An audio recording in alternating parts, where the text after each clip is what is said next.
রুদ্রা নামের এক সাইকো কিলার মানুষদের কিডন্যাপ করে টাকা আদায় করত, কিন্তু সে টাকা পাওয়ার পরেও তাদের নির্মমভাবে খুন করে তার পৈশাচিক বাসনা মেটাত। এসব ঘটনা 4 বছর আগের। তখন পুলিশের এক অভিযানে এবং এনকাউন্টারে রুদ্রা তার প্রাণ হারায়। ফলে গত 4 বছর এই ধরনের কেস আর হয়নি। তবে হুট করেই আবারও রুদ্রা ফিরে আসে আর তার তাণ্ডব শুরু করে দেয়। কিন্তু সে কিভাবে বেঁচে ফিরে আবারও হত্যাকাণ্ড চালাচ্ছে আর কেই বা রয়েছে এর পিছনে, এই সব প্রশ্নের উত্তর দিতে আমি হাজির হয়ে গেলাম ইমাইক্কা নোডিগাল মুভির এক্সপ্লেনেশন নিয়ে। তো চলো আর প্যাচাল না বাড়িয়ে শুরু করা যাক আজকের মুভি এক্সপ্লেনেশন। মুভির শুরুতে আমাদের দেখানো হয় যে একজন ব্যক্তি কারো সিসিটিভি রুমে ঢুকে পড়েছে। সেখানকার সিকিউরিটি গার্ডরা তাকে আটকানোর চেষ্টা করে, কিন্তু সে তাদেরকে মেরে ফেলে। লোকটি সেখানে জেসিকা নামের এক ধনী পরিবারের মেয়েকে কিডন্যাপ করতে এসেছে। লোকটি একটা মেশিন দিয়ে সেই জায়গার সমস্ত সিসিটিভি ক্যামেরা নিয়ন্ত্রণ করে, যার ফলে যখন লোকটি জেসিকার কাছে যায় তখন সে যে সিসিটিভি ক্যামেরার সামনে দিয়ে যায় সেই ক্যামেরাগুলোতে তার আর ভিডিও আসে না। এরপর লোকটি জেসিকাকে কিডন্যাপ করে নেয় এবং সেখানেই সিন কাট হয়। এর পরের দৃশ্যে আমাদের একটা ইলেকট্রনিক্স শোরুম দেখানো হয়, যেখানে টিভিতে একটা খবর চলছিল। সেই খবরে আমাদের বলা হয় যে একজন কিডন্যাপার এক ধনী ব্যক্তির ছেলেকে কিডন্যাপ করেছিল এবং টাকা পাওয়ার পরেও সেই কিডন্যাপার ধনী ব্যক্তির ছেলেটাকে মেরে ফেলে। এরপর আমরা সেই দোকানের বাইরে জেসিকার বাবা জর্জকে দেখতে পাই, যিনি জেসিকার কিডন্যাপারকে টাকা দিতে এসেছেন। তখন জেসিকার বাবা জর্জের কাছে সেই কিডন্যাপারের ফোন আসে। তাদের মধ্যে কথা শুরু হয়, যেখানে জর্জ কিডন্যাপারকে জিজ্ঞেস করে যে আমি তোমার টাকা দেওয়ার পরেও যে তুমি আমার মেয়েকে জীবিত ছেড়ে দেবে এর গ্যারান্টি কি? জবাবে সে জানায় তোমার কাছে আর কোনো বিকল্প নেই। কিডন্যাপার আরও বলে, দেখো সহজ ব্যাপার হলো, যদি তুমি আমাকে টাকা দাও তাহলে আমি তোমার মেয়েকে সহি সালামতে তোমার কাছে ফিরিয়ে দেব, কিন্তু যদি তুমি পুলিশ বা সিআইএ কে এই ব্যাপার জানাও তাহলে আমি তোমার মেয়ের সাথে কি করতে পারি তা তুমি ভাবতেও পারবে না। এসব শুনে জর্জ খুব ভয় পেয়ে যায়। কিডন্যাপার তাকে সামনে আগাতে বলে। জর্জ খুব ঘাবড়ে গিয়েছিল। তখনই জর্জের পিছন থেকে আমরা এক মহিলার কণ্ঠ শুনতে পাই। সেই মহিলাও তাকে এগিয়ে যেতে বলে। তখনই আমরা জানতে পারি যে যেই মহিলাটা জর্জকে এগিয়ে যেতে বলছে সে হচ্ছে সিবিআই ইন্সপেক্টর আঞ্জলি। আঞ্জলি এবং তার সিবিআই টিম জর্জ এবং সেই কিডন্যাপারের কথা শুনছিল এবং কিডন্যাপারকে ট্রেস করার চেষ্টা করছিল, কিন্তু কিডন্যাপার ছিল খুবই ধূর্ত, যার কারণে সিবিআই টিম তাকে ট্রেস করতে পারছিল না। এরপর আমাদেরকে কিডন্যাপারকে দেখানো হয়। সে জর্জকে বলে তুমি একটা সাদা ভ্যান দেখতে পাচ্ছ, সেই ভ্যানের ভিতরে টাকাটা রেখে দাও। জর্জ ভ্যানের কাছে যায় আর দরজা খোলার পর আমরা জানতে পারি যে সেই ভ্যানের ভিতরে আছে সিবিআই অফিসাররা এবং ভ্যানটিও সিবিআই এর। অর্থাৎ কিডন্যাপার আগে থেকেই জানতো যে সিবিআই এখানে চলে এসেছে। তাই সিবিআইকে সেই গাড়িতে দেখার পর জর্জ কিডন্যাপারের সামনে মিনতি করতে থাকে। জর্জ বলে আমি সিবিআইকে খবর দিইনি, দয়া করে আমার মেয়ের কিছু করো না। তখন সেই কিডন্যাপার জর্জের কথা তোয়াক্কা করে বলে যে ওই সিবিআই অফিসারদের ভ্যান থেকে নামাও এবং টাকার ব্যাগটা নিয়ে তুমি ভ্যানটা চালাও। আমি তোমাকে যেই রাস্তা বলবো তুমি সেখানে চলে এসো। এরপর আমরা জানতে পারি যে কিডন্যাপারটি সেই এলাকাতেই আছে যেখানে জর্জ এবং সিআইএ অফিসাররা আছে। এদিকে কিডন্যাপারটি তখন একটা বিল্ডিং এর উপরে ছিল। এরপর সে জর্জকে সেই বিল্ডিং এ আসতে বলে। অঞ্জলির টিমও সেই বিল্ডিং এর দিকে বন্দুক তাক করে এবং কিছু সিবিআই অফিসার সেই বিল্ডিং এ যেতে থাকে, কিন্তু কিডন্যাপার তখন সেখানে ছিল না। সে জর্জকে টাকার ব্যাগটা নিচে ফেলে দিতে বলে। এই কথা শুনে জর্জ ব্যাগটা নিচে ফেলে দেয়। তবে ব্যাগটা একটা পার্কিং লটে গিয়ে পড়ে, যেখানে সিবিআই টিম এবং জেসিকার বাবা মারা চলে আসে। তারপর জেসিকার মা ব্যাগটা খোলে আর এখানেই দেখা যায় তার ভিতরে রয়েছে জেসিকার মৃতদেহ। এই দৃশ্য দেখে জেসিকার বাবা মা কান্নায় ভেঙে পড়ে আর আমাদের সিন এখানেই কাট হয়। পরের দৃশ্যে আমরা আঞ্জলি এবং তার মেয়েকে দেখতে পাই। আঞ্জলির মেয়ে তার মামার সাথে কথা বলছিল, অর্থাৎ আঞ্জলির ভাইয়ের সাথে। আঞ্জলির ভাই আঞ্জলির সাথে খুব একটা কথা বলে না। এখন কেন কথা বলে না সেই ব্যাপারটা আমরা পরেই জানতে পারবো। এরপর আঞ্জলি তার মেয়েকে স্কুল থেকে নিয়ে যাচ্ছিল এবং সে গাড়িতে একটা রেকর্ডিং চালু করে। সেই রেকর্ডিং এ আঞ্জলির স্বামী তার মেয়ের সাথে কথা বলছিল। আঞ্জলির মেয়ে সেই রেকর্ডিংটা এতবার শুনেছে যে তার পুরোটা মুখস্থ হয়ে গেছে, তাই সেও রেকর্ডিং এর সাথে সাথে বলতে থাকে। এরপর আঞ্জলি তার মেয়েকে স্কুলে নামিয়ে দিয়ে ফিরে আসার সময় তার জুনিয়র আম্বার হাসানের কল আসে। আম্বার হাসান তাকে একটা খবর দেখতে বলে। তখন আঞ্জলি একটা গাড়ি থামিয়ে খবরটা দেখে। এই খবরটা লাইভ চলছিল, যেখানে সেই কিডন্যাপার নিউজ প্রেজেন্টারদের বলছিল যে তার নাম রুদ্র এবং সিবিআই কয়েক বছর আগে রুদ্রা নামের একজন কিডন্যাপারকে এনকাউন্টার করে মেরে ফেলেছিল, কিন্তু যে মারা গিয়েছিল সে আসল রুদ্রা নয়, বরং আমি আসল রুদ্রা আর আমি আবারও আমার কাজ শুরু করছি। কিন্তু শুরু কি, আমি তো ইতিমধ্যে আমার কাজ শুরু করে দিয়েছি আর আজ থেকে 7 দিন পর আমি আরো একটা কিডন্যাপ করতে চলেছি। যদি সিবিআই আমাকে আটকাতে পারে তো আটকে দেখাক। এই সব কথা বলে রুদ্রা সিবিআইকে একটা চ্যালেঞ্জ জানায়। এরপর অঞ্জলি তার অফিসে চলে আসে, যেখানে অফিসার নারায়ণ অঞ্জলির উপরেই দোষারোপ করছিল। আসলে অঞ্জলি 5 বছর আগে নিজের চাকরি বাঁচানোর জন্য অন্য কাউকে রুদ্রার নাম দিয়ে মেরে ফেলেছিল। তখন সেখানে অঞ্জলির জুনিয়র আম্বারসান অফিসার নারায়ণকে বলে যে 5 বছর আগেও আমিও অঞ্জলি ম্যামের সাথে রুদ্রার এনকাউন্টারে গিয়েছিলাম। সেখানে যাওয়ার পর রুদ্রা আমাদের উপরে গুলি চালিয়েছিল, যার কারণে আমি আহত হয়েছিলাম। কিন্তু অঞ্জলি ম্যাম ঠিক সময় এসে রুদ্রাকে মেরে ফেলেছিল। আর আমরা সেই বাড়িতে সেই টাকাও পেয়েছিলাম, যা রুদ্রা ধনী বাচ্চাদের বাবা মায়ের কাছ থেকে নিয়েছিল। সেই নোটগুলো সিরিয়াল নম্বরও এই নোটগুলোর সাথে হুবহু মিলে গিয়েছিল, যা সেই ধনী লোকেরা রুদ্রাকে পাঠিয়েছিল। এই সব কথা শোনার পর অঞ্জলি সিনিয়র অফিসারকে জিজ্ঞেস করে যে এই ব্যাপারে তার মত কি। তখন অঞ্জলি জানায় বিদেশে এমন ঘটনা অনেকবার ঘটেছে। আপনারা জ্যাক দ্য রিপারের নাম শুনেছেন, যে তার সময়ের একজন কুখ্যাত সিরিয়াল কিলার ছিল। যখন রিপার খুন করা বন্ধ করে দেয় তখন তার নামে অনেক লোক খুন করতে শুরু করে এবং নিজেকে তারা রিপার বলে দাবি করত। আমাদের কেসটাও হয়তো ঠিক এমনই হচ্ছে। আমরা 5 বছর আগে আসলেই রুদ্রাকে মেরে ফেলেছি, আর এখন যে লোকটা নিজেকে রুদ্রা বলছে সে শুধু রুদ্রার নাম ব্যবহার করছে। এছাড়াও অঞ্জলি বলে সে যেই হোক না কেন আমি তাকে ধরেই ছাড়বো। এবার এতক্ষণ যে গল্পটা আমাদের দেখানো হচ্ছিল সেটা ছিল বেঙ্গালুরুতে। এবার চলো আমরা চেন্নাইয়ে যাই, যেখানে দেখানো হয় এই মুভির হিরো অর্জুনকে। অর্জুন ছিল অঞ্জলির ভাই এবং সে রাস্তায় বসে মদ খাচ্ছিল। অর্জুনের কাছে তার এক বন্ধু 3 বছর পর আসে। এখানে অর্জুনের ব্রেকআপ হয়ে যাওয়ার কারণে সে ড্রিঙ্কস করছিল। তখন অর্জুনের বন্ধু তাকে বলে আমি 3 বছরের জন্য বাইরে গিয়েছিলাম, আর এর মধ্যে তোর প্রেমও হয়ে গেল আবার ব্রেকআপও হয়ে গেল। আমাকে তো বল এই সব কাহিনী কিভাবে হলো। তখন এরপর অর্জুন তার বন্ধুকে তার ব্রেকআপের গল্প বলতে শুরু করে, যেখানে কাহিনী 3 বছর অতীতে চলে যায়। এই 3 বছর আগে অর্জুন কৃতি নামের এক মেয়ের সাথে প্রেম করত। অর্জুন একটা ডাক্তার ছিল এবং কৃতি ছিল স্টুডেন্ট, যে ভবিষ্যতে অ্যাডভার্টাইজমেন্ট ইন্ডাস্ট্রিতে নিজের নাম তৈরি করতে চায়। 2.5 বছর পর কৃতির পড়াশোনা শেষ হয়।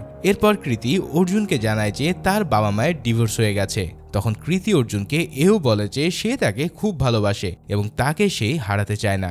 অর্জুন তাকে বলে যে সেও তার খেয়াল রাখবে এবং তাকে হারাতে চায় না, কিন্তু কোনো এক কারণে তাদের দুজনের মধ্যে ব্রেকআপ হয়ে যায়। এখন এই দুজনের ব্রেকআপ কী কারণে হয়েছিল তা আমরা একটু পরেই জানতে চলেছি। এরপর গল্পটি আবারও বেঙ্গালুরুতে দেখানো হয়, যেখানে সিবিআই একটা প্রেস কনফারেন্স ডেকেছে। সিবিআই সেই প্রেস কনফারেন্সে এটা জানছিল যে যেই সিরিয়াল কিলার নিজেকে রুদ্রা বলছে সে রুদ্রা নয়, বরং অন্য কেউ যে রুদ্রার নাম ব্যবহার করছে। ঠিক তখনই সেখানে উপস্থিত সমস্ত লোকের ফোনে একটা SMS আসে।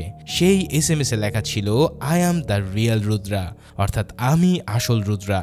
এই সব দেখে প্রেসের লোকেরা সিবিআইকে প্রশ্ন করতে থাকে, আর এই সব প্রশ্নের উত্তর মেসেজের মাধ্যমে রুদ্রা দিতে থাকে। এরপর রুদ্রা তাদের মেসেজ করে জানায় যে সে পরবর্তী কিডন্যাপিং কখন করতে চলেছে। এই সব ব্যাপার দেখতে পেয়ে সিবিআই এবার বেশ ভড়কে যায়। এরপর আমাদেরকে ইন্সপেক্টর নাগেশ্বরকে দেখানো হয়, যিনি অঞ্জলির সাথে দেখা করতে এসেছিলেন। ইন্সপেক্টর 2 বছর আগে এমনই এক কিডন্যাপিং কেস সামলাচ্ছিলেন, কিন্তু তিনি রুদ্রার ভুল তদন্তের কারণে তাকে ধরতে পারেনি। সেখানে রুদ্রাকে ধরার চক্করে তিনি অনেক নির্দোষ মানুষকে জেলে খুব মেরেছিলেন, যার জন্য অঞ্জলি ইন্সপেক্টর নাগেশ্বরকে একটা থাপ্পড়ও মারে।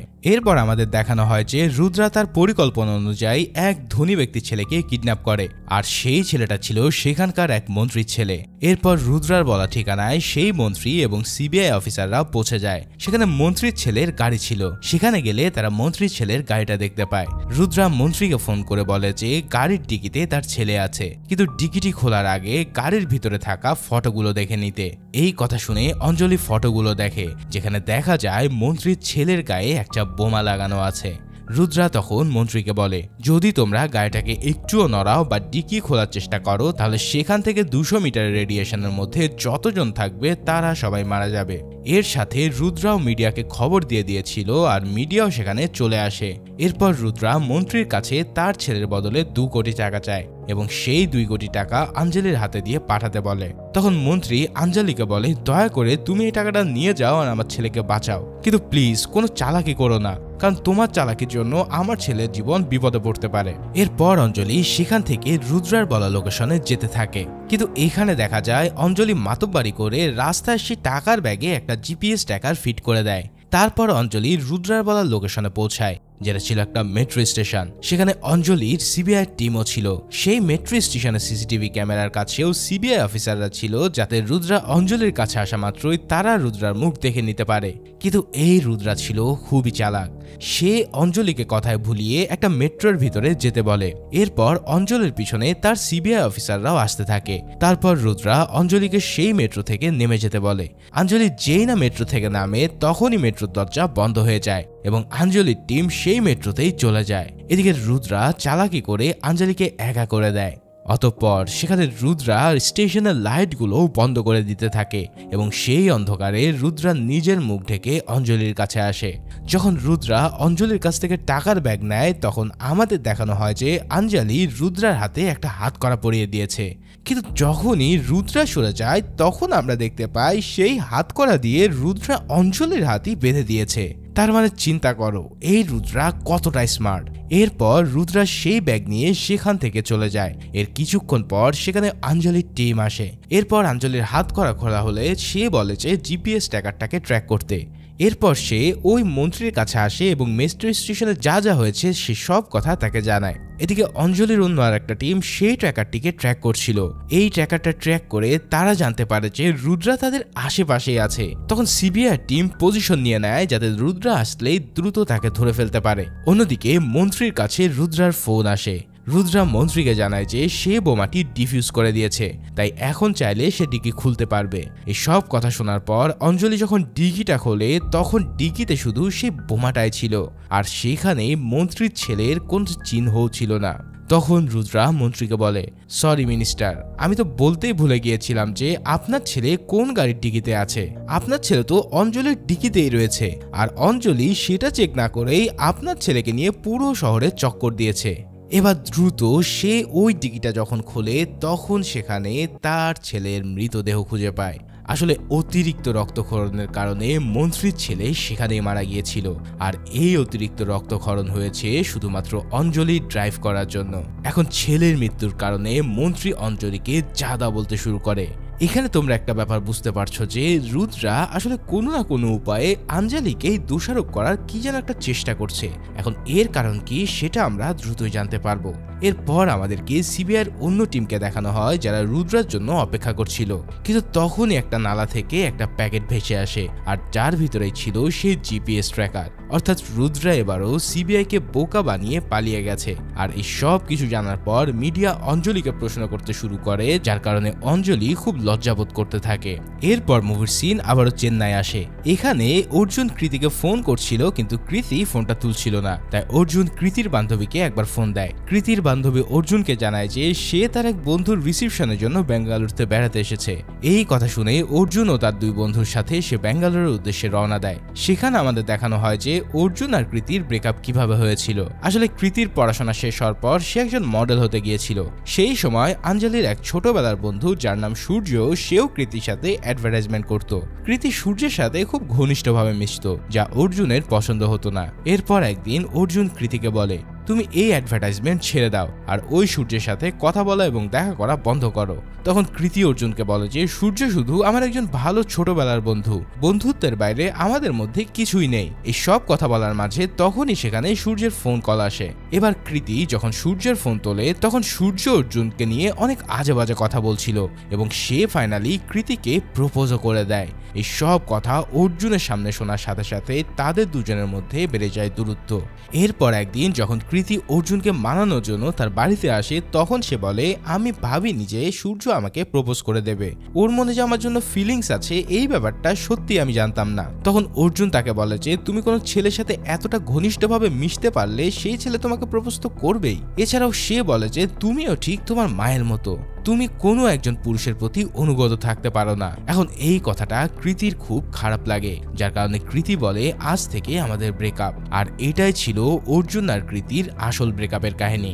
এরপর অর্জুন তার দুই বন্ধুর সাথে বেঙ্গালুরুতে চলে আসে, যেখানে সে একটা রেস্তোরাঁয় তার ভাগ্নিকে আইসক্রিম খাওয়াচ্ছিল। তখনই সেখানে অর্জুনের বোন অঞ্জলি আসে। এরপর আমরা জানতে পারি যে অর্জুন কেন তার বোনের সাথে কথা বলতো না। আসলে কিছুদিন আগে অর্জুন মদ খেয়ে গাড়ি চালাচ্ছিল, যার কারণে অঞ্জলি অর্জুনকে একটা থাপ্পড় মেরে বসে। এই কারণে অর্জুন অঞ্জলির উপরে অনেক রেগে থেকে কথা বলতো না।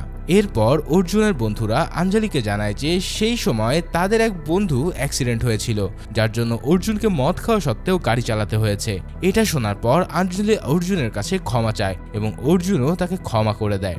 এবার অর্জুনের বন্ধুরা আঞ্জলিকে এটাও জানায় যে সে এখন কৃতির সাথে দেখা করতে এসেছে।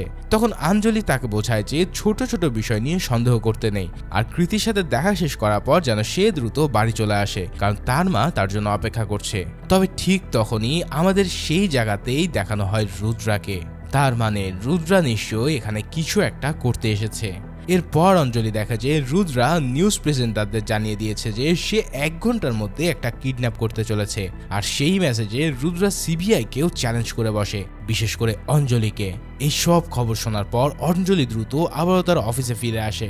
সেখানে সে তার টিমকে বলে, আমরা রুদ্রার কল ট্রেস করতে পারি না, কিন্তু রুদ্রা যে ব্যক্তিকে কল করেছে তার কল তো আমরা ট্রেস করতে পারি। এই কথা শোনার পর অঞ্জলির টিম সেই লোকের ফোন নাম্বার ট্রেস করতে শুরু করে, কিন্তু রুদ্রা এতটা বোকাও ছিল না। রুদ্রা একটা নাম্বার থেকে 200টা কল জেনারেট করে, অর্থাৎ একটি নাম্বার থেকে 200টা ইনকামিং কল করে, যার কারণে সব কল ট্রেস করা এক প্রকার অসম্ভব হয়ে যায়। তখন অফিসার নারায়ণ হন্তদন্ত হয়ে অঞ্জলির কাছে আসে এবং সে এমন একটা কথা বলে যেটা শুনে পুরো শিউরে উঠতে হয়। সে জানায় যে রুদ্রা ইতিমধ্যে কৃতিকে কিডন্যাপ করে নিয়েছে। এরপর রুদ্রা সবার মতো করে কৃতির বাবার কাছ থেকেও 2 কোটি টাকা দাবি করে। এটা শোনার পর অঞ্জলি দ্রুত তার ভাইকে ফোন করে, কিন্তু অর্জুনের ফোন তখন সংযোগের বাইরে ছিল। তখনই রুদ্রা সিবিআইকে একটা লাইভ ভিডিও পাঠায়, যেখানে কৃতিকে একটা জলের ট্যাঙ্কে বাঁধা অবস্থায় দেখা যায়। সেই ট্যাঙ্কে রুদ্রা ধীরে ধীরে জল ভরছিল। এখন অঞ্জলির কারণে অর্জুন এবং কৃতি দুজনে যে বিপদে পড়েছে এই ভেবে রুদ্রা তার উপরে হাসতে থাকে। এরপর অঞ্জলি সেখানে 2টো টিম তৈরি করে। একটি টিম কৃতিকে বাঁচাতে যাবে, আর অন্য টিম যাবে রুদ্রাকে ধরতে। এখানে কৃতিকে বাঁচানোর জন্য অঞ্জলি এই পরিকল্পনা করে যে তারা বেঙ্গালুরুর সমস্ত ইলেকট্রিসিটি ফেস একটা একটা করে বন্ধ করবে। যেহেতু কৃতির এই ভিডিওটা লাইভ টেলিকাস্ট চলছে, তাই তার সেক্টরের যখন ইলেকট্রিসিটি বন্ধ হয়ে যাবে তখন তারা সহজেই বুঝতে পারবে যে কৃতিকে কোন সেক্টরে বন্দী করে রাখা হয়েছে। এই সব কথাবার্তা শুনে তারা সেই কাজ শুরু করে দেয়। এরপর অফিসার নারায়ণ চলে যায় কৃতিকে বাঁচাতে। অন্যদিকে রুদ্রার কথা মতো কৃতির বাবা 2 কোটি টাকা নিয়ে চলে আসে। সিবিআই টিম কৃতির বাবার উপর নজর রাখছিল যে তার কাছ থেকে কে সেই 2 কোটি টাকা নিতে আসবে। এদিকে রুদ্রার কথায় কৃতির বাবা সেই টাকাগুলো একটা ফোন বুথের ভিতরে রেখে আসে। অন্যদিকে আমরা দেখতে পাই যে ফাইনালি অফিসার নাগেশ্বর তার সেই বুদ্ধি খাটিয়ে কৃতির প্রাণ বাঁচিয়ে নিয়েছে। এরপর আমাদের যেটা দেখানো হয় সেটা দেখে আমি পুরো শকড হয়ে পড়ি। আসলে সেই ফোন বুথে রাখা টাকাগুলো নিতে এসেছে অর্জুন স্বয়ং নিজে। এখন অর্জুনই কি রুদ্রা? এই প্রশ্নের উত্তর আমরা একটু পরেই জানতে পারবো। অন্যদিকে নাগেশ্বর অঞ্জলিকে ফোন করে জানায় যে তারা কৃতিকে খুঁজে পেয়েছে, কিন্তু ডাক্তার বলছে যে কৃতিকে বাঁচানোর কোনো আশা নেই। এই কথা শোনার পর অঞ্জলি অর্জুনকে না দেখে তাকে গুলি করতে শুরু করে। ঠিক তখনই সেখানে অঞ্জলির এক অফিসার আসে এবং অঞ্জলিকে তার ভাইয়ের ছবি দেখায়। সেই অফিসার তাকে জানায় যে এই সেই ব্যক্তি যে এই টাকাগুলো নিতে এসেছিল। এখন সেখানে সিবিআই টিম অর্জুনের উপরে গুলি চালানোর জন্য যখন প্রস্তুত হচ্ছিল, ঠিক তখনই অঞ্জলি তার ভাইয়ের জীবন বাঁচানোর জন্য তার পায়ে গুলি করে দেয়, যার ফলে অর্জুন নিচে পড়ে যায় এবং সে যাত্রায় সে প্রাণে বাঁচে। এরপর অঞ্জলি ছুটে গিয়ে তার ভাইয়ের কাছে আসে। এখন এই সব কিছু কিন্তু দূর থেকে রুদ্রাও দেখছিল, আর এটা দেখে সে হাসতে হাসতে বলে যে গেম ওভার। তার মানে তো তোমরা বুঝতেই পারছো রুদ্রার সাথে অঞ্জলির এমন কোনো পার্সোনাল সম্পর্ক আছে যার কারণে সে অঞ্জলির পুরো পরিবারের উপরে প্রতিশোধ নিচ্ছে। যাক, এরপর আমরা দেখতে পাই যে ডাক্তার অঞ্জলিকে বলছে অর্জুন এখন বিপদমুক্ত, কিন্তু অর্জুনের কাছ থেকে একটা ডিভাইস পাওয়া গেছে। আসলে ওটা সেই ডিভাইস ছিল যার সাহায্যে রুদ্রা সিসিটিভি ক্যামেরা নিয়ন্ত্রণ করত। এখন এই সব কিছু দেখে সব প্রমাণ অর্জুনের বিরুদ্ধে চলে যেতে থাকে। এরপর অঞ্জলির কাছে নারায়ণের ফোন আসে। নারায়ণ তাকে রয়্যাল ইগল ক্লাবে আসতে বলে। এটা শুনে অঞ্জলিও সেখানে চলে যায়। সেখানে যাওয়ার পর নারায়ণ তাকে সিসিটিভি ফুটেজ দেখাচ্ছিল। সেখানে দেখা যায় অর্জুন যেখানে যেখানে এসেছিল সেখানকার সিসিটিভি ক্যামেরাগুলো জ্যাম হয়ে যাচ্ছিল। এই সব কিছু দেখে অঞ্জলি যেন কিছুই বুঝতে পারে না। তখন সে নারায়ণকে বলে যে হ্যাঁ, তার ভাই একটা রিসিপশনের জন্য এই হোটেলে এসেছিল। তখন নারায়ণ অঞ্জলিকে সেখানে নিয়ে যায় যেখানে রুদ্রা কৃতিকে বেঁধে রেখেছিল। যে ট্যাঙ্কের ভিতরে রুদ্রা কৃতিকে বেঁধেছিল সেই ট্যাঙ্কের নিচে একটা ছোট ঘর ছিল, আর সেই ঘরের ভিতরেও পাওয়া যায় অর্জুনের ফিঙ্গারপ্রিন্ট। তার মানে এই কেসে অর্জুনের ফেসে যাওয়া আর কোনোভাবে বাঁচানো সম্ভব নয়। এদিকে নারায়ণ অঞ্জলিকে জানায় যে এখানে অর্জুনের ফিঙ্গারপ্রিন্ট এবং ডিএনএ স্যাম্পল পাওয়া গেছে। এর সাথে নারায়ণ তাকে অর্জুনের গাড়িও দেখায়, যার ভিতরে সেই টাকা ছিল যা রুদ্রা এখন পর্যন্ত যতগুলো খুন করেছে তাদের বাবা মায়ের কাছ থেকে সব নেওয়া টাকা। এই সব দেখে নারায়ণ তাকে বলে যে অর্জুনই হচ্ছে সেই রুদ্রা। কিন্তু অঞ্জলি নারায়ণের কথা বিশ্বাস করে না, কারণ সে তার ভাইয়ের প্রতি পূর্ণাঙ্গ বিশ্বাস রয়েছে।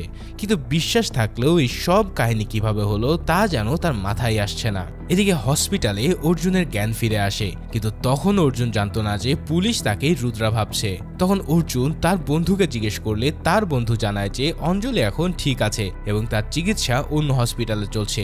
এই সব বলার পর তার বন্ধুকে সে জিজ্ঞেস করে যে তুমি সেই ব্যাগটা নিতে ওখানে কেন গিয়েছিলে। তখন অর্জুন তার বন্ধুকে সব কথা বলছে তার সাথে আসলে কি ঘটেছিল। এখানে অর্জুন বলতে থাকে সে কৃতির সাথে যখন দেখা করতে এসেছিল তখন তাদের মধ্যে কিছু আবেগঘন কথাবার্তা হয় এবং তারপর কৃতি সেখান থেকে চলে যায়। এরপর সে কৃতিকে খুঁজতে খুঁজতে তার বান্ধবীর কাছে আসে এবং তার ব্যাপারে জিজ্ঞেস করে। তখন তার বান্ধবী অর্জুনকে বলে যে তোমার মেসেজ পড়েই কৃতি তোমার সাথে তো দেখা করতে চলে গেছে। এই কথা শোনার পর অর্জুন তার ফোন চেক করে দেখে যে না, সে তো তার ফোন থেকে কোনো মেসেজ পাঠায়নি। তখন অর্জুন কৃতিকে ফোন করতে থাকে, কিন্তু কৃতির কাছে অর্জুনের ফোন কল যায় না। এদিকে কৃতি তার ফোন দেখতে দেখতে যখন বাইরে আসে তখন অর্জুনও তার পিছু পিছু যায়। এরপর অর্জুন দেখতে পায় যে কৃতির গাড়ির ভিতরে আহত অবস্থায় পড়ে আছে এবং সে সেখানে অজ্ঞান হয়ে রয়েছে।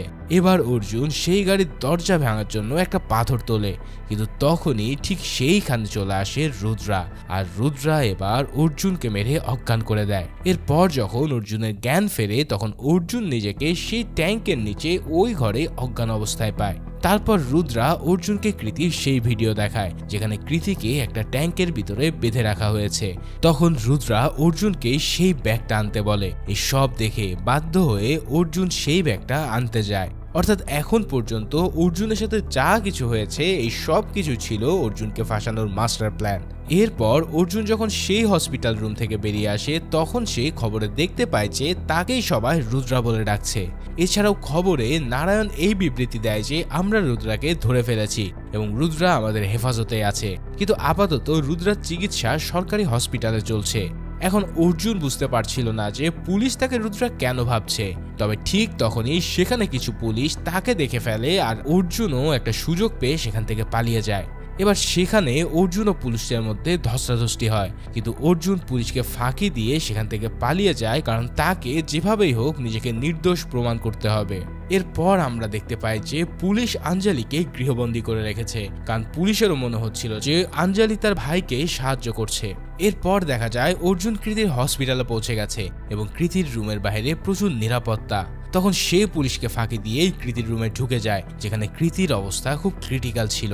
এবার সেখানে কৃতির বান্ধবী উপস্থিত ছিল আর অর্জুন কৃতিকে সরি বলে। তখনই অঞ্জলি কৃতির বান্ধবীকে একটা ফোন দেয়।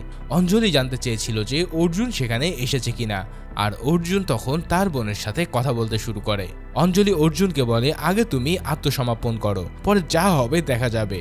সেই সাথে সাথে অঞ্জলি তাকে এও বলে যে রুদ্রা তোমাকে ফাঁসাচ্ছে এবং রুদ্রার টার্গেট তুমি নও বরং আমি, তাই তুমি আত্মসমর্পণ করো, বাকিটা আমি দেখে নেব।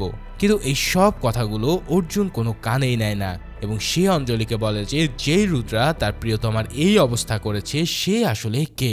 তখন অঞ্জলি তাকে জানায় যে এখনো পর্যন্ত রুদ্রার চেহারা কেউই দেখেনি, তাই প্লিজ তুমি আত্মসমর্পণ করো, না হলে এই কেসটা খুব জটিল হয়ে যাবে। তবে এই সব কথা শোনার পরেও অর্জুন তার কথা মেনে না নিয়ে সেখান থেকে চলে যায়। এরপর দেখা যায় অর্জুন এবং তার বন্ধু একটা গাড়িতে যাচ্ছিল, যেখানে অর্জুন তার বন্ধুকে প্রশ্ন করে যে কাল রাতে যখন তুমি আমাকে দ্বিতীয়বার ফোন করেছিলে ওটা কার নাম্বার ছিল। এরপর আমাদের দেখানো হয় যে অর্জুন যখন কাল রাতে সেই হোটেলে এসেছিল তখন সেখানকার সিকিউরিটি অর্জুনকে চেক করছিল। সেই সময় রুদ্রা অর্জুনের ফোনে একটা দ্বিতীয় সিম ঢুকিয়ে দেয়। এরপর অর্জুন ও তার বন্ধু সিসিটিভি ফুটেজ চেক করার জন্য সেই হোটেলে আবারও ফিরে আসে, যেখানে কৃতিকে কিডন্যাপ করা হয়েছিল। সেখানে বেশি ক্যামেরা ছিল না, একটাই ক্যামেরা ছিল যা বাগানের দিকে লাগানো আছে। এবার সেই ক্যামেরার ফুটেজ চেক করার জন্য অর্জুন ও তার বন্ধু মেইনটেনেন্স রুমে আসে। সেখানে তারা সেই ক্যামেরার ফুটেজ চেক করতে থাকে এবং ওখান থেকেই তারা একটা ক্লিপ পায়। এই ক্লিপে আমাদের দেখানো হয় যে অর্জুন কাল রাতে যখন পড়ে গিয়েছিল তখন তাকে তোলার ছলে রুদ্রা তার পকেটে সেই মেশিনটি ঢুকিয়ে দেয় যেটা দিয়ে সিসিটিভি নিয়ন্ত্রণ করা যেত, কিন্তু সেখানকার কোনো সিসিটিভি ক্যামেরাতে রুদ্রার চেহারা দেখা যাচ্ছিল না।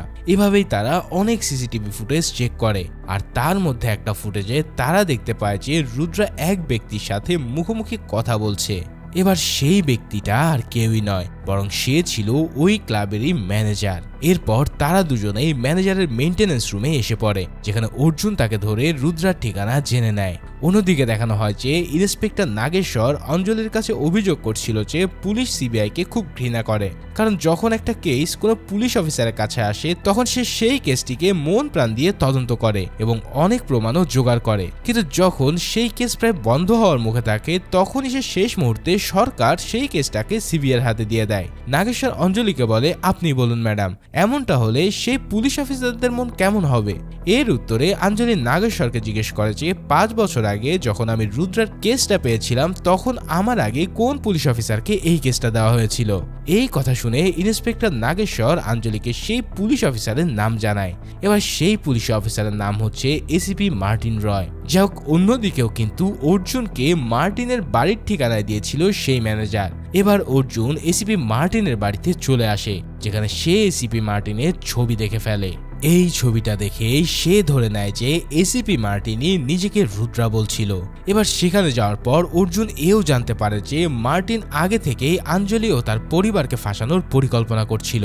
এরপর অর্জুন মার্টিনের ছবি তুলে সে কৃতির বান্ধবীর কাছে পাঠিয়ে দেয়, আর তাকে বলে দেয় যে কোনো অবস্থাতে যেন এই লোকটা কৃতির কাছে ঘেঁষতে না পারে। তবে এরই মধ্যে সেই জায়গাতে মার্টিন চলে আসে।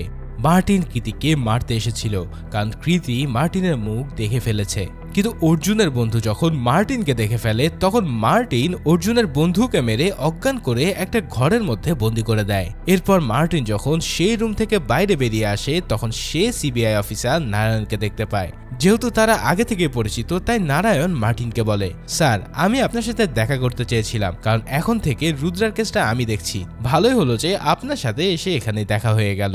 এরপর যখন নারায়ণ মার্টিনকে কৃতির কাছে নিয়ে যাচ্ছিল ঠিক তখনই সেখানে অর্জুন এসে যায়। এবার অর্জুন সবাইকে এক জায়গায় লক করে ফেলে। তারপর অর্জুন কৃতির ঘর থেকে নিচে নেমে বাইরে চলে আসে। আসলে এইটা অর্জুনের প্ল্যান ছিল যে কৃতির রুমের বাইরে প্রচুর নিরাপত্তা বাড়ানো হোক। এই সব কিছুই মার্টিন এবার বুঝে যায় এবং নারায়ণ কৃতির রুমের বাইরে নিরাপত্তা বাড়িয়ে দেয়। মার্টিন যখন সেখান থেকে বেরিয়ে যাচ্ছিল তখন অর্জুন তাকে ধরে একটা রুমে ধাক্কা দিয়ে ফেলে দেয় এবং সে মার্টিনকে প্রচন্ড আহত করে দেয়। কিন্তু মার্টিন ছিল একজন অবসরপ্রাপ্ত পুলিশ অফিসার, তাই সে খুব সহজেই অর্জুনকে হারিয়ে দিতে থাকে। এখানে মার্টিন তাকে জানায় যে তুমি যে রুদ্রা নাম শুনছো আসলে সেরকম কোনো লোকই নেই। এখন কেন সেই লোক নেই আমি তোমাকে সেই কাহিনীটা বলছি। এরপর আমাদের দেখানো হয় 5 বছর আগে যখন মার্টিন রুদ্রার কেস তদন্ত করছিল তখন সরকার হঠাৎ করেই সেই কেসটা সিবিআইয়ের হাতে তুলে দেয়। আর অন্যদিকে রুদ্রার কেসের তদন্তকারী অফিসার ছিল সেই সময় অঞ্জলি। এই কেসটা যখন সিবিআইয়ের কাছে চলে যায় তখন মার্টিন তার চাকরি ছেড়ে দিয়েছিল এবং সে চাকরি ছেড়েই ওই কেসটা তদন্ত করতে চাইছিল। এভাবেই তদন্ত করতে করতে মার্টিন অনেক প্রমাণ পেয়ে যায়। তখন মার্টিন একটা ছেলের বাড়িতে আসে, যে ছেলেটা সেখানে মরণাপন্ন অবস্থায় পড়েছিল। মার্টিন সেই ঘরে এদিক ওদিক তাকাতে থাকে এবং সে অঞ্জলিকেও দেখতে পায়, অর্থাৎ অঞ্জলি হলো আসল রুদ্রা। আর অঞ্জলি সেখানে সেই ছেলের ঘরে প্রমাণ তৈরি করেছিল, অর্থাৎ সেই টাকা যা অঞ্জলি 3 জনকে মেরে তাদের বাবা মার কাছ থেকে চেয়েছিল। মিথ্যা এনকাউন্টারের নামে সেই ছেলেটাকে মেরে তাকেই রুদ্রা বানিয়ে দেয়। তার মানে বুঝতে পারছো অঞ্জলি নাকি আসল রুদ্রা। কিন্তু এই গল্পে আবার বর্তমানে ফিরে আসে। এবার মার্টিন অর্জুনকে বলে যে তোমার বোন প্রমোশনের জন্য 4টা ছেলেকে মেরে ফেলেছে, আর তাই আমি ঠিক তখন থেকে ঠিক করে নিয়েছিলাম যে আমি অঞ্জলিকে বরবাদ করে ছাড়বো। এমনটা করার জন্য মার্টিনের স্ত্রী তাকে বারণ করেছিল, তাই মার্টিন প্রথমে তার স্ত্রীকেই মেরে ফেলে। এরপর মার্টিন নারায়ণকে ফোন করে এবং তাকে জানায় যে সে রুদ্রাকে ধরে ফেলেছে। এই কথা শুনে নারায়ণ সেখানে চলে আসে। এখানে মার্টিন নারায়ণকে উস্কানি দিতে থাকে যে আর কতদিন তুমি অ্যাঞ্জেলের অ্যাসিস্ট্যান্ট হয়ে থাকবে, তোমারও তো জীবনে এগিয়ে যাওয়ার দরকার আছে, তোমার প্রমোশন দরকার। তবে নারায়ণ মার্টিনকে বলে যে প্রমোশনের জন্য আমাকে কি করতে হবে। জবে সে জানায় 5 বছর আগে অঞ্জলি যা করেছিল তুমি এখন এখানে তাই করবে, এতে তোমার প্রমোশন হবে আর তোমার জনপ্রিয়তাও অনেক বেড়ে যাবে। অর্থাৎ এবার তোমাকে রুদ্রার এনকাউন্টার করতে হবে। তারপর নারায়ণ তার পকেট থেকে বন্দুক বের করে। যখন নারায়ণ ও মার্টিন সেই ঘরের ভিতরে যায় তখন অর্জুন তাদের দুজনকে ফাঁকি দিয়ে সেখান থেকে পালিয়ে যায়। এবার সেখান থেকে অর্জুন তার বোন অর্থাৎ অঞ্জলির কাছে তাদের বাড়িতে আসে। অর্জুন সেখানে যাওয়ার পর অঞ্জলিকে প্রশ্ন করতে থাকে যে তুমি একটা প্রমোশনের জন্য 4 জন ছেলের প্রাণ নিয়েছো, আর এই কারণে সেই মার্টিন রুদ্রা নাম ব্যবহার করে আমাদের পরিবারকে বরবাদ করছে। এছাড়াও তোমার সেসব কৃতকর্মের জন্য আমাকে এবং আমার গার্লফ্রেন্ডকে শাস্তি পেতে হচ্ছে। তবে তখন অঞ্জলি অর্জুনকে বলে যেই 4 জন ছেলে মারা গেছে তাদের মধ্যে কেউই নির্দোষ ছিল না। এরপর আমাদের দেখানো হয় অঞ্জলির অতীত, যেখানে অঞ্জলির বিয়ে হয়েছিল বিক্রমাদিত্য নামের এক ব্যক্তির সাথে। তাদের বিয়েতে অর্জুনও ছিল। তাদের বিয়ের কিছুদিন পরে অঞ্জলি গর্ভবতী হয়ে পড়ে। তবে সেই সময় চাকরির জন্য বিক্রমকে ইউকে যেতে হচ্ছিল, তাই সেই কারণে বিক্রম ও অঞ্জলি তাদের গাড়িতে করে এয়ারপোর্টের দিকে রওনা হয়। তখন বিক্রম তার অনাগত মেয়ের সাথে কথা বলতে থাকে। এই কথাগুলো একই ছিল যা অঞ্জলির মেয়ে যখন স্কুলে যেত তখন রেকর্ডিংয়ে অঞ্জলি চালাতো। যখন বিক্রম তার স্ত্রীর প্রতি ভালোবাসা দেখার জন্য গাড়ি থেকে বাইরে বেরিয়ে আসে তখনই একটা গাড়ি এসে বিক্রমকে উড়িয়ে দেয়। মুহূর্তেই বিক্রমের অ্যাক্সিডেন্ট দেখার পর গর্ভবতী অঞ্জলি খুব চিৎকার করে এবং দৌড়ে বিক্রমের কাছে আসে। এছাড়াও যেই গাড়িটা অ্যাক্সিডেন্ট করেছিল সেই গাড়ি থেকে ওই 4 জন ছেলে বেরিয়ে আসে। অঞ্জলি তাদের প্রচুর অনুরোধ করে আর বলে প্লিজ আমার স্বামীকে হসপিটালে নিয়ে চলো, কাছেই তো হসপিটাল আছে, আমি কাউকে বলবো না যে তোমরাই আমার স্বামীকে অ্যাক্সিডেন্ট করেছো। কিন্তু ওই 4 জন ছেলে প্রচন্ড ভয় পেয়ে যায়। তাদের মনে হচ্ছিল যে তারা হয়তো ফেঁসে যাবে, তাই সেই ছেলেরা একটা রড নিয়ে বিক্রমের মাথায় মেরে মেরে তাকে খুন করে দেয়। আর এর সাথে সাথে অঞ্জলিকে আঘাত করে অজ্ঞান করে দেওয়া হয়। এরপর হসপিটালে যখন অঞ্জলির জ্ঞান ফেরে তখন সে একটা কন্যা সন্তানের জন্ম দিয়েছিল। এবার সেখানে পুলিশ আসে এবং অঞ্জলিকে জিজ্ঞেস করে যে তোমার স্বামীকে যারা অ্যাক্সিডেন্ট করেছে তুমি কি তাদের চিনতে পেরেছো? কিন্তু অঞ্জলি সেই মুহূর্তে বলে যে সে তাদের মুখ দেখেনি। কিন্তু অঞ্জলি মনে মনে ঠিক করে নিয়েছিল যে সে তার স্বামীর বদলা নেবে। তাই সেই 4 জনের মধ্যে 3 জনকে সে খুব খারাপভাবে মারে এবং এটাকে একটা কিডন্যাপিং এর মতন দেখানোর জন্য তাদের বাবা মায়ের কাছ থেকেও টাকা চেয়ে নেয়। এর সাথে সাথে সেই অপরাধটি আরেকটা ছেলের মাথায় চাপিয়ে দেয় এবং সেই ছেলেটাকেই অঞ্জলির রুদ্রা বানিয়ে তাকেও এনকাউন্টার করে তার প্রতিশোধ পূর্ণ করে। ভাই রে ভাই, জাস্ট চিন্তা করো মুভিতে আসলে কতটা পেঁচানো সাসপেন্স থাকলে এমনটা হতে পারে। যাই হোক, এরপর দেখা যায় হসপিটালের বাইরে কৃতির বাবা মা এসে বিবৃতি দিচ্ছিল যে কৃতিকে ভালো চিকিৎসার জন্য লন্ডনে পাঠানো হচ্ছে। তাই মার্টিন নারায়ণকে ফোন করে এবং প্রথমে জিজ্ঞেস করে যে কৃতি কেমন আছে। কিন্তু মার্টিন আসলে জানতে চাচ্ছিল যে কৃতিকে কিভাবে লন্ডনে নিয়ে যাওয়া হচ্ছে। নারায়ণ মার্টিনকে জানিয়ে দেয় যে সে কৃতিকে কিভাবে নিয়ে যাবে এবং সেই প্ল্যান অনুযায়ী মার্টিনও তার প্ল্যান বানায় কৃতিকে মারার জন্য। পরের দিন যখন মার্টিন কৃতিকে কিডন্যাপ করতে যাচ্ছিল তখন অর্জুন মার্টিনকে ফোন করে এবং তাকে খবর দেখতে বলে। সেই খবরের রুদ্রা নামের কেউ একজন বলছে যে পরের 1 ঘন্টার মধ্যে আমি আরো একটা কিডন্যাপ করতে চলেছি এবং সে সিবিআইকে চ্যালেঞ্জ জানায়। এই ভয়েসটা অর্জুন নিউজ চ্যানেলকে পাঠিয়ে দেয় যাতে মার্টিনকে সে বিভ্রান্ত করতে পারে। যাই হোক, অর্জুন মার্টিনকে এও জানায় যে আমি কৃতির হসপিটালে আছি এবং আমি তোমাকে কৃতিকে মারতে দেব না। তারপর যখন অর্জুন কৃতিকে একটা অ্যাম্বুলেন্সে নিয়ে কোথাও যাচ্ছিল তখনই তার সামনে মার্টিন এসে যায়। আসলে মার্টিন অনেকক্ষণ ধরে অর্জুনের পিছু করছিল। সে নারায়ণকে ফোন করে বলে যে রুদ্রা কৃতিকে ধরে ফেলেছে, আমি রুদ্রার পিছনে আছি, তুমি আমার ফোন ট্র্যাক করো এবং আমি যেখানে যাচ্ছি সেখানে চলে আসো। এই কথার পর মার্টিন অর্জুনের পিছু করে এবং তারা দুজনে একটা নির্জন জায়গায় এসে পৌঁছায় যেখানে তাদের মধ্যে জোরালো এক ফাইট শুরু হয়ে যায়। অন্যদিকে কিছুক্ষণের মধ্যে মার্টিনের কথা মতো নারায়ণও সেখানে চলে আসে। এবার এখানে আমরা জানতে পারি যে কৃতি অন্য একটা অ্যাম্বুলেন্সে করে ইতিমধ্যে লন্ডনে চলে গেছে এবং অর্জুন যে অ্যাম্বুলেন্সটা এনেছে তাতে কেউই নেই। এর সাথে নারায়ণও জানতে পেরে গেছে যে মার্টিনই হলো এই রুদ্রা। এরপর আমাদের দেখানো হয় যে অর্জুন যখন মার্টিনকে ফোন করেছিল তখন মার্টিন অর্জুনকে ধরার জন্য তার বাড়ির বাইরে এসেছিল। এই সুযোগের সদ্ব্যবহার করে আঞ্জালি তার বাড়িতে চলে যায় এবং সেখানে এমন একটা প্রমাণ রাখে যাতে সিবিআই ও পুলিশ অফিসার মনে করে যে মার্টিনই হলো আসল রুদ্রা। এরপর আঞ্জালি নারায়ণকে ফোন করে এবং নারায়ণ সেখানে এসে নিজের চোখে সব প্রমাণগুলো পড়ে যায়, যার ফলে সে মার্টিনকে রুদ্রা বলেই ধরে নেয়। এরপর নারায়ণ যখন মার্টিনকে খুঁজতে বেরোয় তখন তার কাছে মার্টিনের ফোন আসে। এই কারণে নারায়ণও সেই জায়গায় গিয়েছিল যেখানে অর্জুন ও মার্টিনের ফাইট চলছিল। ইতিমধ্যেই সেই জায়গাতে অঞ্জলিও উপস্থিত হয়ে পড়ে। তারপর মার্টিন যখন অঞ্জলির দিকে বন্দুক তাক করে ঠিক তখনই নারায়ণ মার্টিনকে গুলি করে মাটিতে ফেলে দেয়।